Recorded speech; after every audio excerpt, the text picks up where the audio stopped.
তুমি শুধু আমার জন্য ভাত আনলা যে, তুমি খাইবা না? আমি তো খাইছি, কখন খাইলা? আমি সকালবেলায় খাইছি, তুমি খাও, খাদ্য।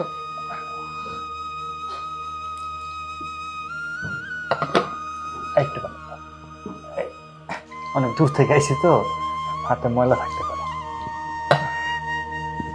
জানো, যখন জেলখানায় আসছিলাম, এই কয়টা ভাতের জন্য মনটা কত ছটফট করতো। ভাত পাইতাম না, রুটি দিত, তাও আবার শক্ত খাওয়ান যেত না। আজকাল মনে হচ্ছে পেটটা বইরা ভাত খাও। তুমি এখন আপাতত এটা দিয়ে খাও, একটু পরে তোমার জন্য তোমার পছন্দের হাঁসের মাংস রান্না করো। ভাত কতদিন পর ভাত পাইছে খাইতে, বুঝছো? আমার ইচ্ছা করতেছে সব গুলো একসাথে খাই ফেলাই। তরকারি দেই? যাও যাও যাও, যাও। এটা দেবো? খাও, পেট ভরে খাও। আরেকটু দেই? আচ্ছা, খাও। তুমি জানছো না, আমি রান্না করছি। অনেক মজা হয়েছে। কতদিন পর তৃপ্তি করে খাইতেছি। আল্লাহ আল্লাহ দিদিকে রাখছে, বিদেশ থেকে দেশে আইছি, এখন খাইতেছি। পানি খাবা? হ্যাঁ, পানি দাও। শোনো না, তুমি তো এত বছর জেল খাটছো, বাড়িতে আইছো, এখন কিছু একটা তো করা লাগবে তোমার। কর্মু, তুমি চিন্তা করো কেন? আমি 5 বছর কাম কইরা বাইরে টাকা পাঠাইছি না, টাকা তো সব আছে। ভাবতেছি গঞ্জে একটা দোকান দিব। কি কম? তুমি তোমার ভাইয়ের কাছে টাকা পাঠাইছো, সেই টাকার আশায় তুমি এখন হয়ে রয়েছো? কি কম? আমার ভাইয়ের নামে টাকা পাঠাইছি, আমার টাকাকে আমার ভাই ফেরত দিব না? তুমি তুমি ভুল ভাবতেছো। তুমি তোমার ভাইয়ের কাছে যে টাকা পাঠাইছো, সেই টাকা তোমার ভাই তোমার কখনোই ফেরত দেবে না। একটা কথা কইলা, রক্তের ভাই, আমরা এক বাপের 2 সন্তান। তুমি মনে হয় সব জানো না। 5 বছরে না হলে আমি 60 থেকে 70 লাখ টাকা পাঠাইছি। আমি সব জানি। আমি জেল খাটিয়েছি তো কি হয়েছে? এই টাকা দিয়ে ব্যবসা করো, গঞ্জে একটা দোকান নিব, দেখবা আমরা সংসার খুব ভালো যাইব। আমার মনে হয় না তোমার ভাই তোমার টাকা ফেরত দেবে, কারণ তোমার ভাই যে তো বড় ব্যবসা করে, ওখানে তো মেলা টাকা লাগছে। সবসময় শুনি ছোট বউ নাকি বাপের বাড়ি থেকে টাকা এনে গেছে, কিন্তু এত বড় ব্যবসা করতে গেলে তো মেলা টাকার প্রয়োজন। ছোট বউ বাপের বাড়ি থেকে তো এত টাকা দেওয়ার কথা না। বাদ দাও, ওরা হয়তো আগে মাঝে তোমারে বলছে। আমার আব্বা আম্মা আছে না, আব্বা আম্মাকে আমার ফেলা দিব, ওনার একটা ব্যবস্থা করে দিব। তুমি চিন্তা করো না। আচ্ছা, ভাতটা খাইয়া আব্বা আমার কথা কম। চলো, তুমি একটু খাও। না, তুমি খাও, পেট ভরে খাও। আচ্ছা, এখন আর খাবো না। হাঁসের মাংস রানলে ওর পেট ভরে খাবো না। চলো মুসি, চলো আব্বা আমার কথা কই।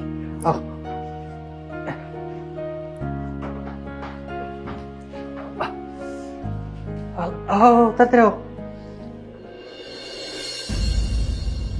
দেখছো? ছেলের ভাব কায়দা দেখছো? এই যে বিদেশ থেকে জেল খাইতে আসলো, আইসে কোথায় মা বাবার সাথে কথা বলবো যে কেমন আছো, কি করতেছো না করতেছো, সে কেমন আছে, তা না। সে আইসে ঢুকছে তার ফকিন্নির বাচ্চা ওই বউটারে নিয়ে। কি কথা বলবে, কি করবে না করবে সেই দিকে তো খেয়াল নাই। আরে পোলা তো আমি জন্ম দিইনি, পোলা জন্ম দিছে হইলে আমার বিয়াই, বুঝো নাই? তার মাইয়ার সাথে যুক্তি করব, পরামর্শ করব, আর আমার সংসারে দাও দাও করে আগুন জ্বলাইবো। এখনো বের হওয়ার নাম নাই, লজ্জা শরম বলতে কিছুই নাই। মা, বাবা, তোমরা কেমন আছো?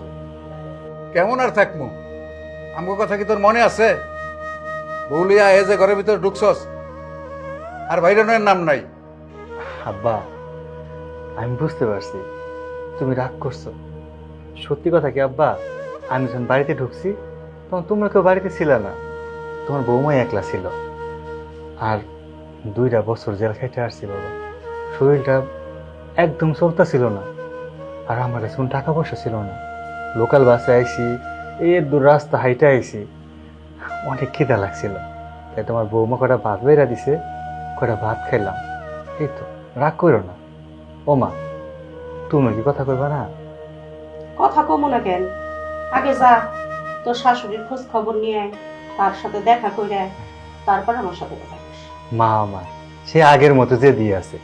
শোনো মা, তোমার ছেলে জেল খেটে আসছে, তুমি তো বোঝা উচিত তার মনটা কেমন। রাখ, বাদ দাও, যা হওয়ার হয়েছে। এখন তোমরা কেমন আছো সেটা আমারে কও। আছি, ভালোই আছি। মাগো, তুমি তো সবই জানো, 7টা বছর প্রবাসে ছিলাম, 5 বছর তো ভালোই ছিলাম, ভালো ইনকাম করছি। প্রত্যেক মাসে যা পারছি আমি টাকা পয়সা পাঠাইছি। শেষের 2টা বছর ভাগ্য খারাপ, ধরা খেয়া জেল খেটে আইলাম। এখন তো আর বিদেশ যেতে পারব না, ওই দেশে আমার 5 আঙ্গুলের ছাপ রেখা দিছে। আমি আর বিদেশ যাইতে পারবো না মা, ভাবতেছি দেশে কিছু একটা করবো। আমি টাকা পয়সা যা কামাইছি সব তো তোমার কাছেই পাঠাইছি, ভাবতেছি দেশে কিছু একটা করবো। টাকা পয়সা যদি দাও, একটা দোকানপাট দিতাম আর কি গঞ্জের মধ্যে। টাকা পয়সা দিমো মানে? আমরা কোথা থেকে টাকা পয়সা পাবো যে তোরে দিমো? তার মানে টাকা কি করছো এত টাকা? কি করছি মানে? টাকা পয়সা কি আমার কাছে পাঠাইছস? টাকা যা পাঠাইছস মাহফুজের কাছে পাঠাইছস। আমারে শুধু প্রতি মাসে মাসে 5,000 টাকা করে হাত খরচ টাকা দিছে, এর বেশি আমি কিছু জানি না। কি কো আব্বা, তার সংসারের দায়িত্ব তোমার উপরে না, সব মাহফুজ নিয়ন্ত্রণ করে। হ, মাহফুজি সংসার চালায়, আর মাহফুজি তো দায়িত্ব নিছে। তুই প্রথম প্রথম যে টাকাগুলো পাঠাইতি, তার থেকে কিছু টাকা আমার হাত খরচের জন্য দিত, আর কিছু টাকা তোর বোর খরচের জন্য দিত, আর যা থাকতো তাই দিয়ে কোনো রকমের সংসার চলতো। 2 বছর ধরে তো তুই জেল হাজতেই, তখন তুই আর টাকা পাঠাইছস কই? তখন যে সংসারটা চালাইছে মাহফুজি চালাইছে। এখন মাহফুজের কাছে কি পাঠাইছস না পাঠাইছস সেটা তো আর আমরা জানি না। তা ঠিক আছে, আচ্ছা ঠিক আছে মা, তাহলে চলো আমরা সবাই মিলে মাহফুজের লগে বসি, এই নিয়ে কথা কই। চল দেখা যাক মাহফুজ কি কয়। আসো। চল, আসো।